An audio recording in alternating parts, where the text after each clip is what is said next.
Hello guys, another general love reading. So, ang magiging topic natin ngayon is about love triangle reading. So, welcome to my channel. Sa mga bago na subscribers, thank you for subscribing my channel. And sa mga nanonood ng video na at hindi pa nakapag-subscribe, welcome to my channel and hope you like what I'm doing here. And if you do, please don't forget to subscribe my channel and tap that notification bell to get notified. So, love triangle reading, hindi to para sa lahat, okay? Kahit pa nasa love triangle kayo, hindi pa rin to para sa lahat. Okay, but takes what resonates and leave the rest. Okay, this could be a vice versa. And this could be a timeless reading. So, put yourself in a situation kung saan kayo naka-resonate. So, anyway, let's start. Love triangle reading, sino maka-resonate nito? Kaninong story to? So, meron to sa aking personal private reading. So, if you want to book a private reading with me, just click the link on my description box and message me in my Facebook page. So, let's start. Love triangle reading. Love triangle reading para to sa mga may ka-love triangle reading, okay? Para sa mga may ka-love triangle.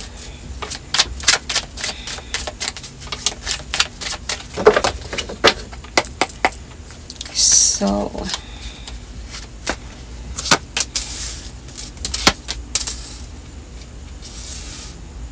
oh, okay. This person parang he wanted to send you message.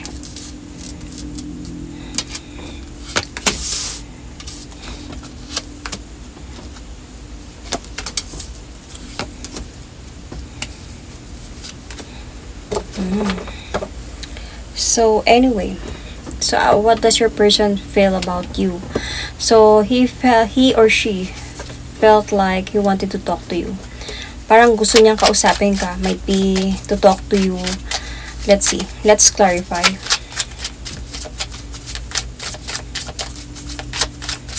Might be this person wanted to clear out something. Kasi feeling ko ikaw, nag-aantay ka dito sa kanya.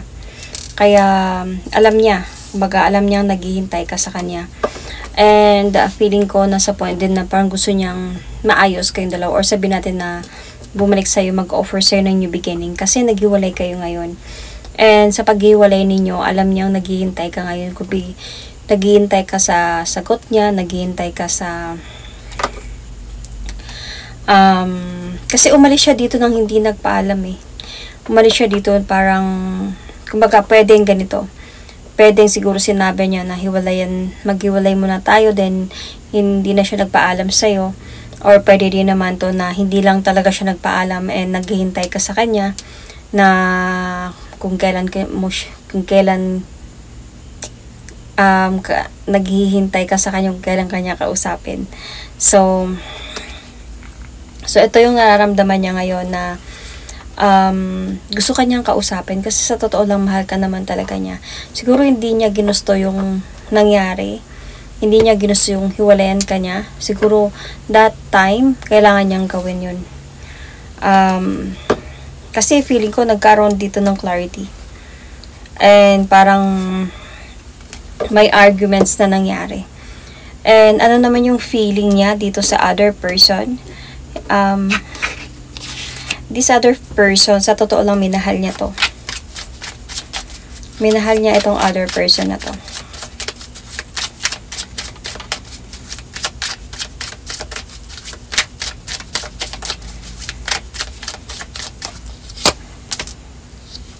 Kaya lang, andun sa point na alam niyang nasaktan din talaga to sa nangyari. And sa totoo lang, itong person mo, hindi siya nakatulog sa gabi thinking about this person, thinking about sa ginawa niya dito sa person na to. Kasi feeling ko, nasaktan din tong other person na to. And andun siya sa point na feeling niya, he or she owes something dito sa taong ito. Kasi parang nahirapan siya na napasabak siya sa gulo between you and that other person. Oh. So, feeling ko itong other person na to is sila yung merong commitment. And this person, kaya hindi na lang siya nagparamdam sa'yo kasi he or she wanted to try na ayusin tong sa kanilang dalawa. And pero binahal ka nito. Kaya nga hindi na siya nagpaalam sa'yo kasi ayaw niya siguro munang magpaalam sa'yo kasi feeling ko dito itong person na to parang gusto niya pa talaga na meron pa talagang something. Kumbaga, hindi pa siya sure kung kailangan niya na ba talagang magpaalam sa'yo ng tuluyan. So, kailangan niya na ba talaga i-end sa inyo. Kaya hindi na lang siya nagpaalam sa'yo. Umalis na lang siya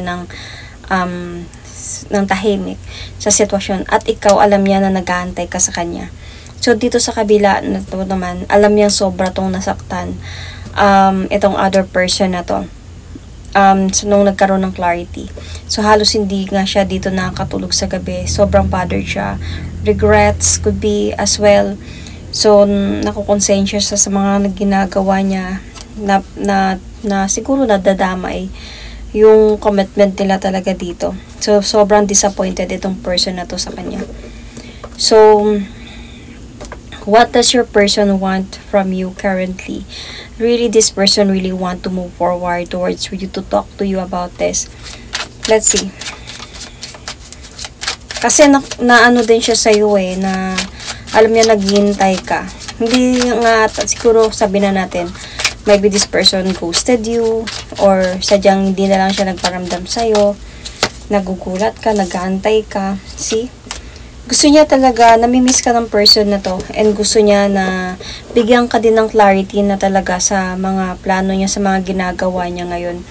Kasi, see, this person really wanted to talk to you about this. Gusto niya, even na, siguro kumbaga, kung LDR kayong dalawa, gusto kanyang kausapin, gusto kanyang makita, or gusto niya, however, magkaayos kayong dalawa. Hindi pa siya ready na bitawan ka, kaya hindi siya nagpaalam na maghiwalay kayong dalawa, even though, andun sa point na alam niyang doon din yung patutungo ninyong dalawa. Pero hindi pa siya ready doon. Hindi pa niya alam naman na kung anong pwedeng mangyari sa kanilang dalawa nitong person na to. So, he just really wanted to give you clarity actually dito. And, let's see. This person really wanted to talk to you. Hindi pa niya even alam kung sino talaga yung pipiliin niya, or baka meron siya mga other options na pwedeng gawin about dealing with this relationship na dalawa kayo sa buhay niya. Alam niya naman, no, na baka pwedeng itago lang muna. Alam niya naman mga nangyayari ngayon sa relationship. So, baka pwedeng mapayagan mo siya o ganyan, o para wag na lang muna sabihin, titingnan natin yung sitwasyon kasi hindi pa siya ready na bitawan ka. So, what does this person want from the other person currently? This person wanted to try to do some effort siguro na, let's see, patawarin siya. Let's clarify.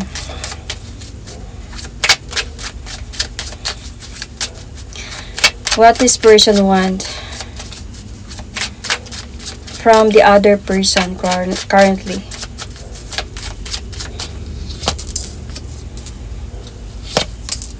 See? To do some effort na ayusin yung mga nawasak sa kanilang dalawa. Kasi sobrang nasaktan itong person na to. So, sobra talaga siyang nasaktan dito. This is the Ten of Swords.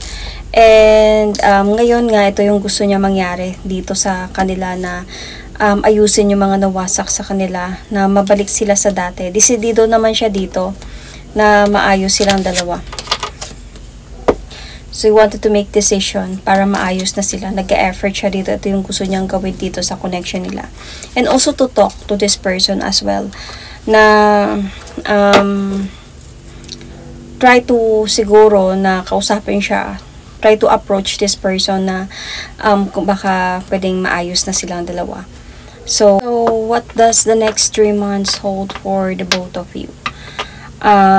Palagi na lang kayo din dito mag-aaway. Mag-aaway kayo nito. Siguro magkakaroon kayo ng communication, and then pwedeng magkakabalikan kayo ulit. Pero palagi na lang kayo nito na magtatalo. Hanggang sa isa sa inyo dito ang mapapagod talaga.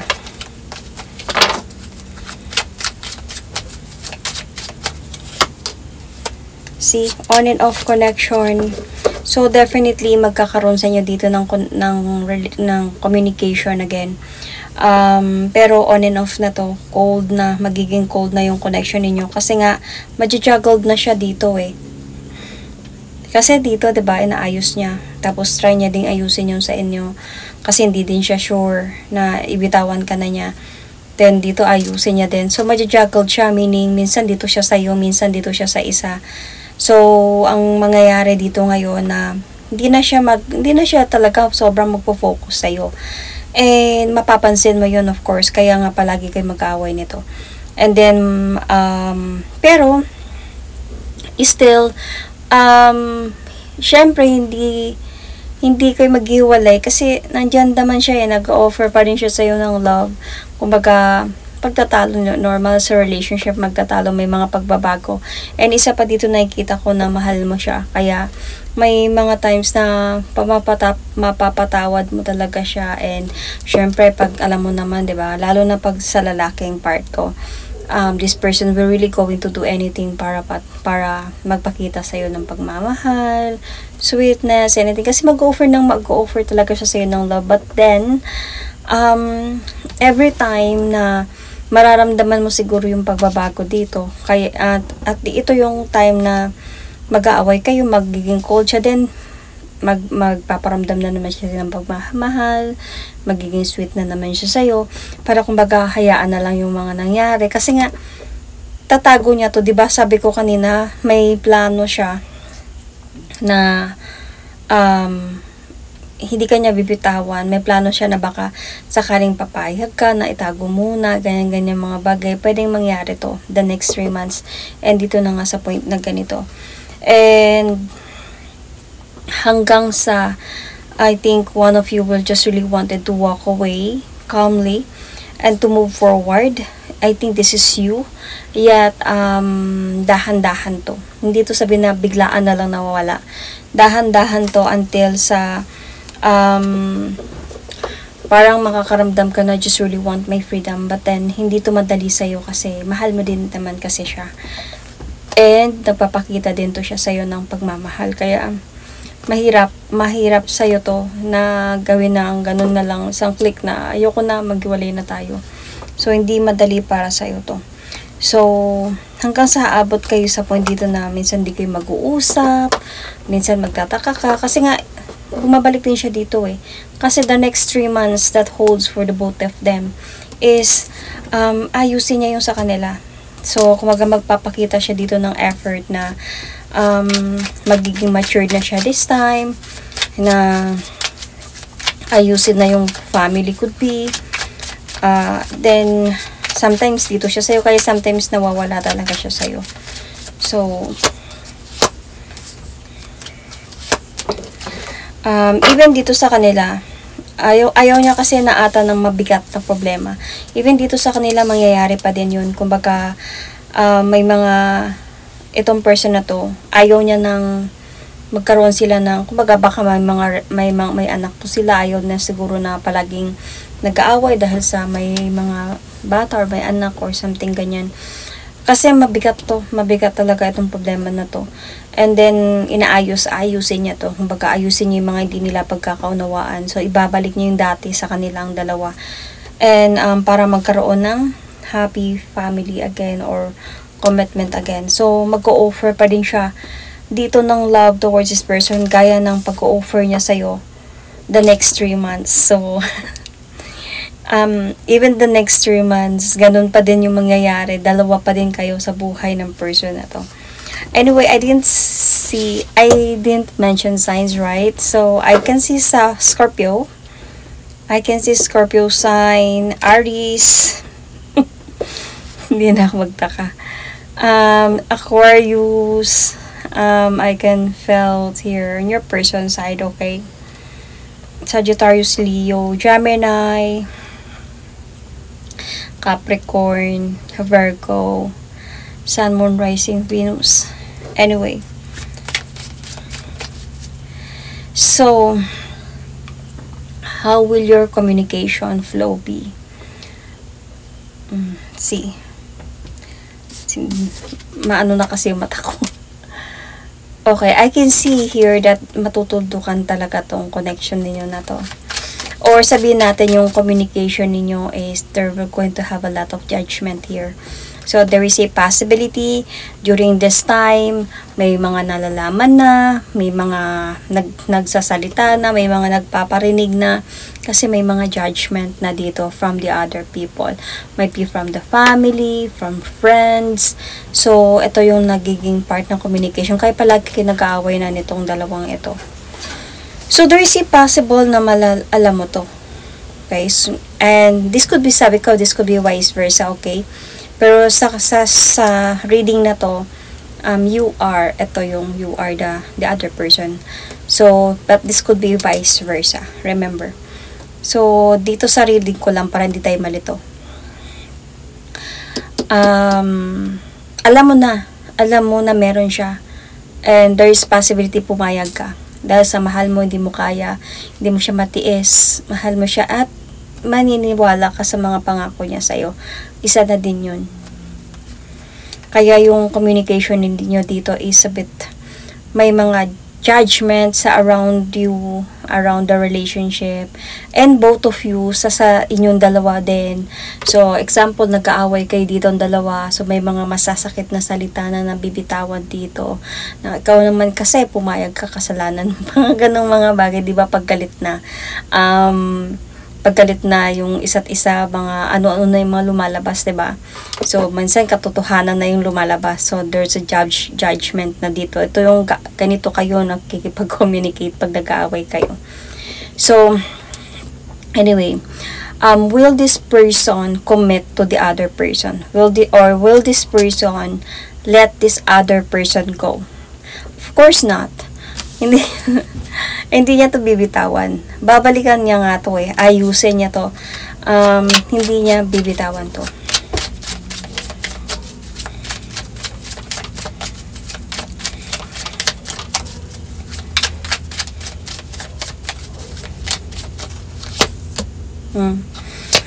He will, the more that this person will going to offer victory to that other person, and the more that this person will going to proceed, mag-grow pa to, itong connection nila, marriage nila ba to, or commitment nila. So, parang mag-grow pa talaga to, magkaroon pa to ng progress. And I can see here na may mga plans pa to sila, they will going to support each other sa mga plans nila. And I can see here na also that the other person, your person, will going to parang gain a strength talaga dito na to be brave, na walang pagkakamali na ito. Wala na yon, tayo na, ito na tayo, buo na tayo ulit, parang wala na siyang ginagawa anything though kahit nandiyan ka pa. So ito talagang pinapakita niya dito sa kabila. And there is a possibility here na during that time na ganito sila, ikaw naman dito nasasaktan ka talaga dito kasi tinatago niya to sa'yo. At hindi lahat ng nangyayari sa kanila sinasabi niya sa'yo or nagsisinungaling siya sa mga ibang bagay about sa'yo. Ganon din naman siya dito sa kabila. Nagsinungaling siya, baka sinasabi niya dito na wala na sila. Kaya nga sobrang, pag nandito siya sa kabila, sobrang hands-on siya sa pagiging tatay ba or pagiging asawa dito. Supportive siya, nagiging supportive talaga siya sa person na to, anong mga plano nandyan siya, and para patunayan na wala na akong ginagawa. Though, while ikaw dito, alam mo anong nangyayari, nasasaktan ka dito. So, will your person commit to you? So, I can see here na nandyan pa din siya. Parang hindi ka pa din niya bibitawan nito. Let's see. I did not see na magko-commit siya, pero parang nandyan pa din siya eh, pagpapatuloy pa din siya. Let's see.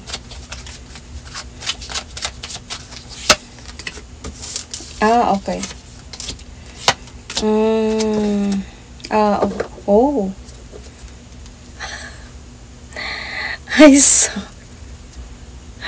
sana lang hindi mabubuntis, no? Kasi, possible eh. This is a pregnancy card, the Empress card, and this is the wife with the other person. So,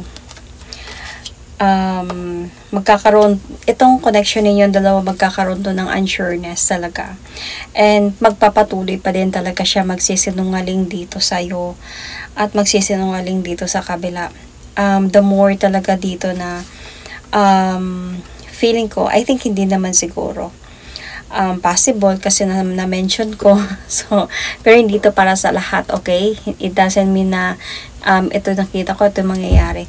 So, possible na itong person na to mag-move forward siya. Magkakaroon kasi ng unsureness yung connection ninyo dito in the near future kasi para makakaramdam siguro to siya dito na kailangan ko na, either might be ikaw ata, makakaramdam ka dito na kailangan ko na din na isipin yung sarili ko dito kasi masyado na din ako nasasaktan. So, masyado ka nang nasasaktan. So, parang feeling ko dito, isipin mo dito yung sarili mo. Alam mo kasi yung katotohanan dito eh. At taghihintay ka kung kailan siya mag-proceed towards you. And feeling ko ikaw mismo talaga dito. Kumaga para sa'yo, magsisi ka talaga dito. Magkakaroon ng regret sa'yo dito kung bakit ka pa pumasok sa ganitong sitwasyon na alam mong walang patutunguhan to. Alam mo eh, hindi ka inosente sa mga nangyayari sa kanila. Alam mo kung anong meron dito sa person na to. So, there is a possibility na you will going to choose yourself might be in the near future. And kasi hindi na magiging sure yung relationship ninyong dalawa. Hindi mo na ma-appreciate dito. Hindi mo na talaga ito ma-appreciate. Even if this person was still going to be there for you, loving you or anything, iba na yung magiging pakiramdam mo dito. You will going to feel talaga na I'm just really an option here, third party, whatever. And during that time, hindi man siya yung bibitaw dito, ikaw yung bibitaw dito. Because you will going to feel like I need to have changes in my life na this time. Ang gulo na, and kailangan ko na talaga na magpatuloy kasi mararamdaman mo talaga dito yung panluloko ng person na to. Kasi isa pa, alam mo, kung every time nandito siya, nasasaktan ka. So, ano yung magiging outcome nilang dalawa? Let's see.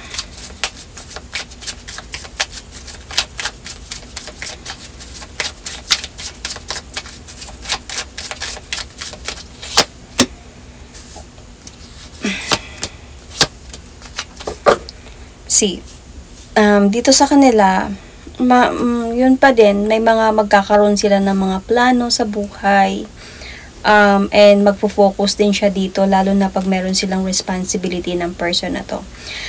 Maglalakas loob pa din siya dito na magpapatuloy at magpapakita na wala na talaga kayo, like clean na siya dito. Pero, however, magkakaroon pa din talaga sa kanila dito ng mga, hindi naman tanga tong other person na to, 'di ba? Magkakaroon pa din talaga sa kanila dito ng mga arguments, magkakaroon din sa kanila dito ng unsureness, magkakaroon ng confusions. But then, yung person mo kasi willing siya talaga na to have changes, to offer new beginning towards this person. Feeling ko ang mangyayari dito, every time siguro magtatanong itong person na to about you, about maybe sa other person, party, kung kilala ka ba niya or hindi. Di-deny talaga at di-deny ng person na to dahil ang ipapakita niya talaga dito na wala na. At yun paparamdam niya din dito sa kabila na wala na talaga. So, every time na magtatanong to, dinadala niya talaga to sa kumbaga, kahit sabihin natin na itong other person na to, minsan nasasaktan din to, minsan nag-iisip din to, minsan kumbaga nagtatanong. I can sense the kindness of the other person dito sa part na to kasi may sa kanila, may arguments, pero walang talagang parang practical yung person dito eh. Iniintindi niya para sa family niya siguro, mga ganun. Kasi yung away nandito sa inyo, dito sa other person na to, parang mellow lang yung pakiramdam ko dito eh. So, sa ano man yung mga ginagawa ng person na to, parang iniintindi ng other person. Though, sometimes, pag siguro siya lang mag-isa, yung other person, nasasaktan din siya, naiisip din niya. Kaya minsan natatanong niya. At every time na magtanong siya about you, about third party, siguro inaano niya talaga na wala na. At pinapakita niya na talaga na wala na. So, kayo, pero yun nga, nadyan pa din yun. Kasi marunong siya eh. Marunong siyang mag-manage ng situation. So, ano ba yung magiging outcome ninyong dalawa?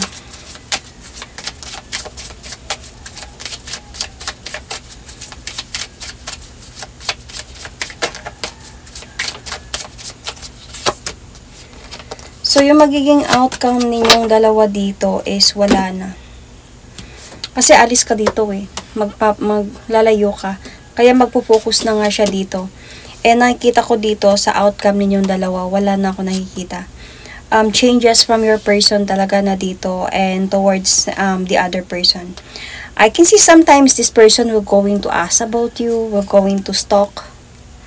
Mag-i-stalk siya sa iyo kung busy social media. Might be try to reach out. Siguro magta-try siya mag-reach out sa iyo. Minsan siguro mamimiss ka niya. Magta-try siya mag-reach out pero magiging cold na kasi yung connection niyo dito. Mamimiss ka niya. However, mamimiss ka niya kaya siguro itatry niya na stalkin ka sa social media, kumustahin ka ba or something. Kasi hindi naman madali mawala yung pagmamahal niya sa'yo. Pero siguro maghihintay din siya. However, pagtatry siya. Pero feeling ko kasi dito, on your person, hindi na kita nararamdaman dito sa part na to eh. Hindi na. Kasi as a point kasi dito, on your part, lalayo ka na emotionally from this connection. Lalayo ka na emotionally and even if he will try to, I think na dadating din talaga sa point, alam mo, na magtatry siya mag-reach out sa'yo. Pero kaya nga nasasaktan ka and minsan napapaisip ka na tanggapin siya o hindi na lang. So, minsan ganun yung ano mo sa kanya eh. Pero I can still see here that you also going to walk away calmly in the situation kasi parang clear na sa'yo eh. Parang ano pa bang mangyayari? Pinag-isipan mo din to ng maayos. Hanggang sa siguro magde-decide at may decide ka din dito na walang mangyayari sa connection na to. Kailangan ko talaga magpatuloy. Pero itong mga neto, hindi madali yon. Siguro minsan pag mag-reach out sa sayo, magta-try ka din mag-reach out kung kumusta, okay lang, ikaw, ganyan. Pero mabigat yun sa'yo habang nagipagkumustahan kayong dalawa na hindi mo alam kung tatanggapin mo ba siya or hindi na. Sometimes gusto mo talaga siyang tanggapin. Pero siguro at the end of the time, marirealize mo din na wala ding mangyayari sa inyong dalawa. So, yun. That is my reading for you. I can see another sign. I can see Virgo. Same sign kanina na nakita ko. Capricorn. You might have Capricorn in your chart. Check your placement. I can see Cancer. Pisces. So, yun. Sun, Moon, Rising, Venus.